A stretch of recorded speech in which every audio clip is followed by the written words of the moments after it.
The evolutions of the Canadian markets and how we made mistakes as the global pioneers. From a bull market to a bear market. See the evolution of the cannabis market in Canada and the similarities in each country, failures in the current market, and investment outlook for today's market and the future. Founder and CEO of Elyte Nutraceuticals Incorporated. From Canada, Erick Factor. Today, I know we only have 20 minutes to talk, so I'll just share with you my presentation, which, for me comes from 20 years of experience I've had in the cannabis business, from the private side, retail, public, and even now back into the private side. Having said that, first and foremost, I just want to reiterate, I'm not the CEO anymore or the chairman of MYM anymore. Having said that, it was my baby, and I actually am the CEO and chairman of Elyte Nutraceuticals, who's on the screen right now. Very much, obviously MYM is where I grew a lot of my inspiration and a lot of my experience. So I'll just tell you, the first screens I'm going to share with you are who I am, because we have 20 minutes only, where we started, in Canada, and what our goals were, and the failures we had from my point of view, and from different points of view of what evolved in the business. And then right now, where we are positively, like where we are ready to invest, where people are investing, where the market's changing to, So who I am, I started 20 years ago. I was in the retail business. I started a non-for-profit dispensary. It was the 7th one in BC, the 11th one in Canada. So, I really stuck my neck out for the cannabis plant. I believe that it was helping people. I serviced probably 30,000 patients from AIDS, cancer, epilepsy, HIV, as numerous different ailments that have been proven now, even today. Having said that, I evolved from 2009 even into the public markets. I understood the public markets, capital markets. I did investing into other different types of spaces, let's call it. And in 2014, I took MYM Nutraceuticals public. And that was a publicly trading company on CSE, the German stock exchange, and the US NASDAQ stock exchange. In 2014 to 2017, it was very skeptical of what was going on. But come 2018, a lot of things were focused on the space. We went from 1.5 cents to like $4.90. It was like 7,980% growth. So I got to ride that wave and see, oh my God, everybody's investing into us. We've got such an audience. This is where people are throwing their money in. After that, I've now segued in the beginning of the year. I left MYM and took on my own venture. It was more based upon, like, my vision was always, number one, retail, number two, production, number three, manufacturing and byproducts, and number one is retail, because the end user has to get it. And that's where, the government makes money, the people get educated, and businesses that were before, unfortunately, having a stigma, were allowed to make real revenues, and so did everybody else around them, so to speak. So now I took on 2020. I founded Elyte Nutraceuticals. It's a healthy beauty is what we call it, but cosmetic company. I partnered with a good friend of mine, Julie, who is one of the co-founders of MAC Cosmetics, which you guys all know probably in the world. And they basically, sorry about that. They basically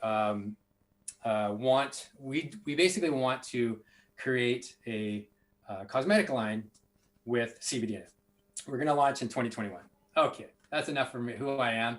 That was really quick and fast, and I apologize if I'm speaking too fast. We can talk after if you like about some of these slides as well. So the evolution, what I call this slide, the evolution of cannabis market in Canada, and you will see the similarities in each country. And I say that because, obviously Canada was one of the forefronts. I got to see firsthand, like, as I mentioned from my past, how it grew from each step, and on the private side and the public side. So I come from a really authentic place, to say the least. Research and development license were the first things that happened in Canada. They basically wanted to make sure that the plant could be made legal for people for prescriptions. And the ailments came out, et cetera, in the world. And you saw that, which was great. And they actually created this thing called personal grow licenses, which helped people in my dispensary who had cancer that couldn't afford cancer prescriptions, the ability to grow and have medicine that was grown for them and not have to pay for it. And this was called a personal grow license, which was, again, developed for the greatest intentions. I personally helped 50 myself get licensed for their own prescriptions. And to this day, I see cards every Christmas. It was really meaningful and a right way Canada took the charge to make this happen. And then came the licensed producers. Licensed producers, as you know, were big companies, big corps, as Tilray, Aurora, Tweed, Canopy. I saw them develop, and basically they developed in a sense that they wanted to be the biggest and the largest grower ever out there. And you'll see a lot of countries, they're getting all these big greenhouses, they're getting these big factories. At the end of the day, there's a lot of downside to doing that so aggressively. And I'm going to share that with you later on. But the production came down in their eyes to building the biggest facility and the quality at the least amount of dollars. And for that reason, I, as the ex-chairman of MYM, went to Colombia, I went to Greece, I went to Thailand, I went to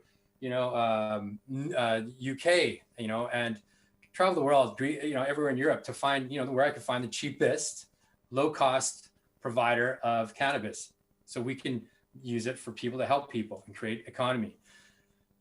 Well, the challenges were getting money in and out of these countries. Not a lot of them, Canadian banks will support other countries, we found, US especially. So, the biggest challenges for Colombia, for us, was getting money in and out and making sure that it stayed in a sense. And that was my own fault. Maybe, there's some people on here who understand Colombia market better than I did, but it was a challenge more than other places.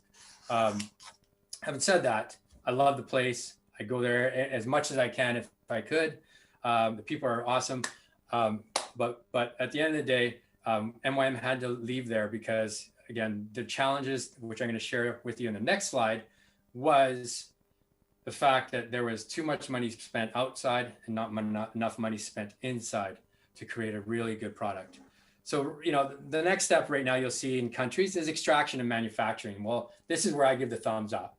I think, most countries should look at extraction, testing, and manufacturing as being the smartest investment for your bottom dollar. I mean, you can grow. Farming is one of the toughest businesses. I'm going to share with you in the next slide here.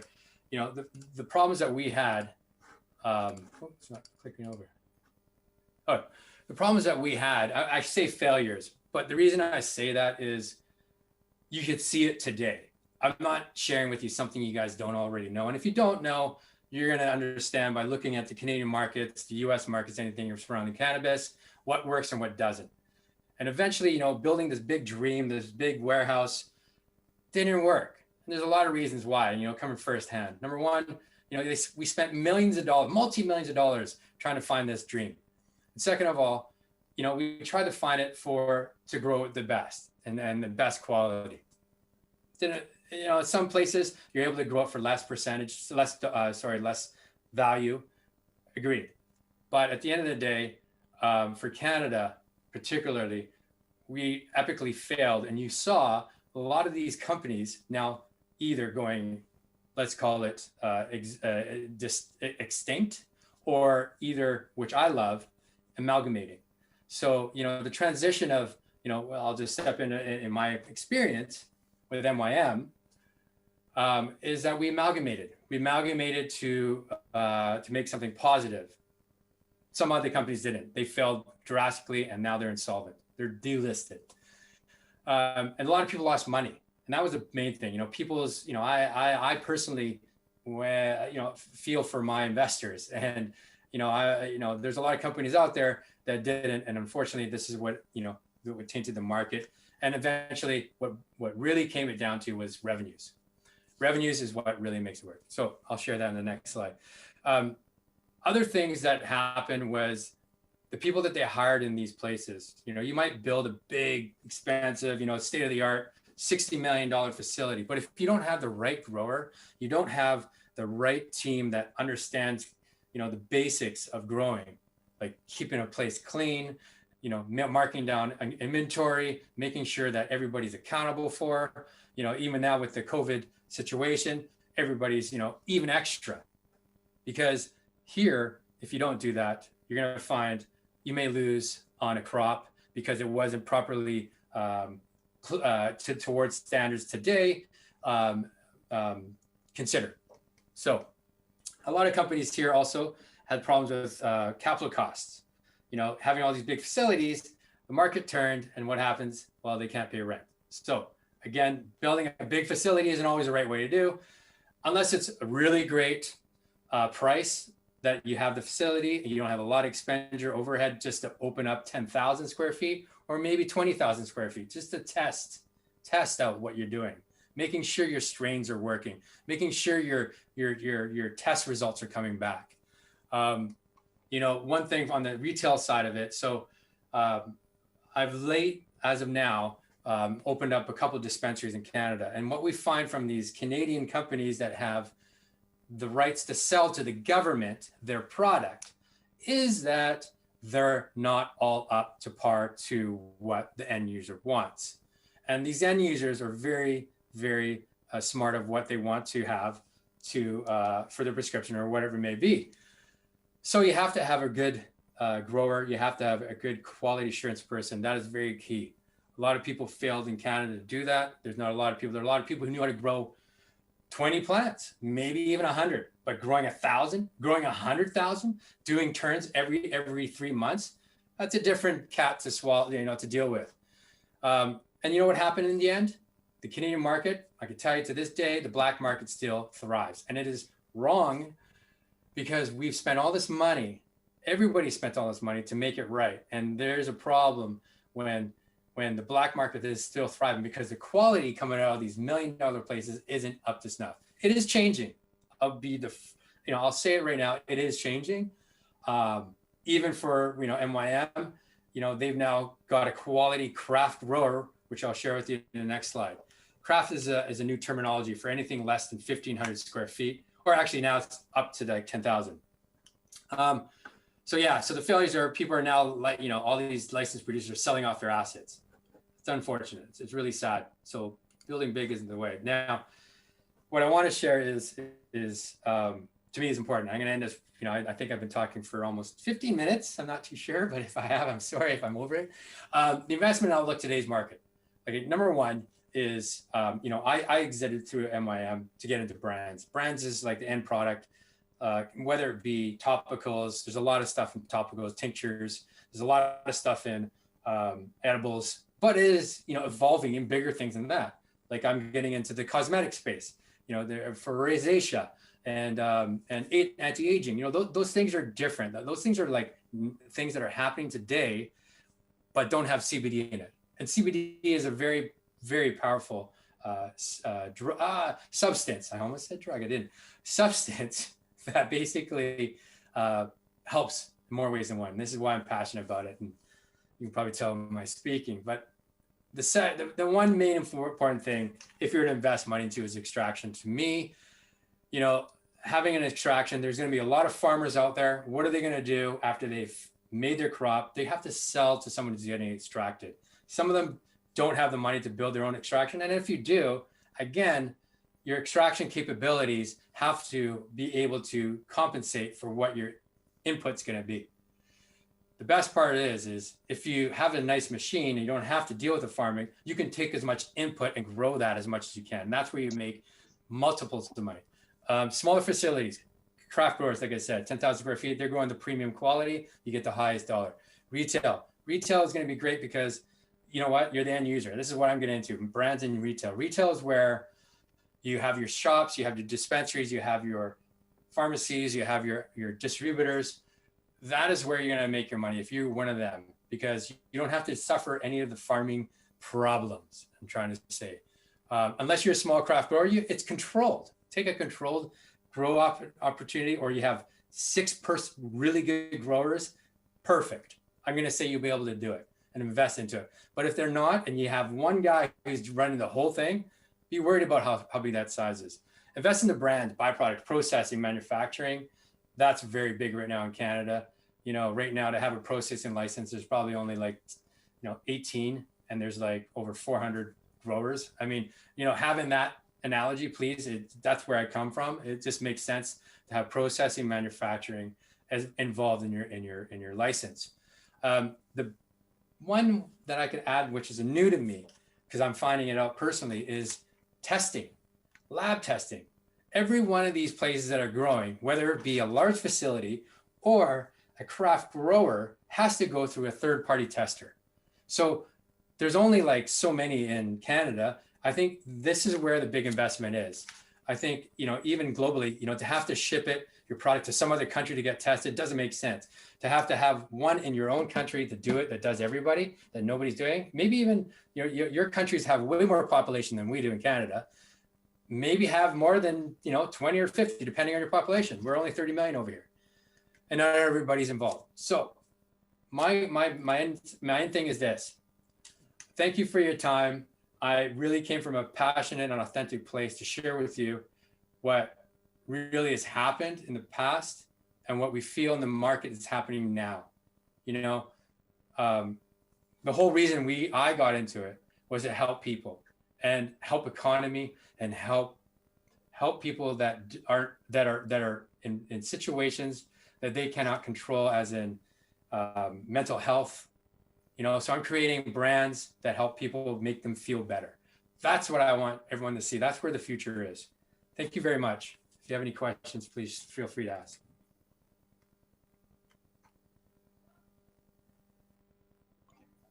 Thank you so much for your valuable experience and information. One of the biggest takeaways I think I have from this that we are interested in knowing more about is what you would recommend to somebody that's planning on getting into the cannabis sector. It sounds like to not only be successful, but also succeed is to put quality and passion before profitability for longevity. Is that something you would recommend? 100%. I truly do. Again, the failure is where the people think about money, and the people, I'll be honest with you, the licenses that I have now in dispensaries, I told you I had them in the very beginning. They were in the gray market. I did it for passion. I didn't make any money in the beginning, and now my licenses are being approved. All the others are being shut down. So do it for the right reason, yes, and invest into things that you believe in. Like, do your due diligence on what you're investing into as far as cannabis, because unless the company is making revenues, unless the company has manufacturing or branding or product line, it's very tough to raise money in this capital market. It's very tough. Nobody wants to invest into certain things because having a facility that grows isn't all what it's about. Great. And to touch on another point, it sounds like instead of coming in and building the biggest facility that can, with any other staple product, the bigger the facility, the bigger the output, the bigger the profit. That's not the case with cannabis. It sounds like you have positioned yourself from the beginning, like you said, even though at the beginning you weren't profitable. Now, in the long run, other LPs have failed and been shut down, whereas you have learned and stayed focused on, instead of the profit, you focus on how can I help people? How can I make something with this that people need and want and that helps them instead of money? 100%. I shared with you earlier that I left MYM. Their future is craft growers. Like I said, they figured out the what works as far as not being insolvent and not going broke or bankrupt, let's say the least. They're focusing on craft growers, growing the craft community. Again, it's community, growing the smaller guys, the mom and pops, to be able to be involved in this business. Not these big corps that are taking over and being able to grow these. It's a funny thing, you said something earlier. I'll be really quick with this point because it's out there. I know a lot of people who, big companies, I'm not going to say all the big starters, a lot of their crops failed because they were too big and they couldn't do it. That's a risk that you don't want to take, number one. And number two, with what I'm doing with Elyte, yes, you know, I'm doing it to help people with, you know, MAC Cosmetics got involved with me because they help people with AIDS. That's why they did it. They want to make people feel better. I got involved with Elyte, and then MAC is getting involved with me because we're going to help people who have, you know, sorry, they have mind problems. They have, you know, they're not really feeling right. You know, we want people to feel good. We want them to be empowered. That's what we want. We want people to have products that empower them. That's what cannabis should be around. And that's what makes people love or appreciate it. Because everybody's sick of all the big money stuff, for sure. Awesome. Thank you so much for your valuable information. And we look forward to hearing more from you in our discussions later. Thank you. Appreciate your time. Thank you.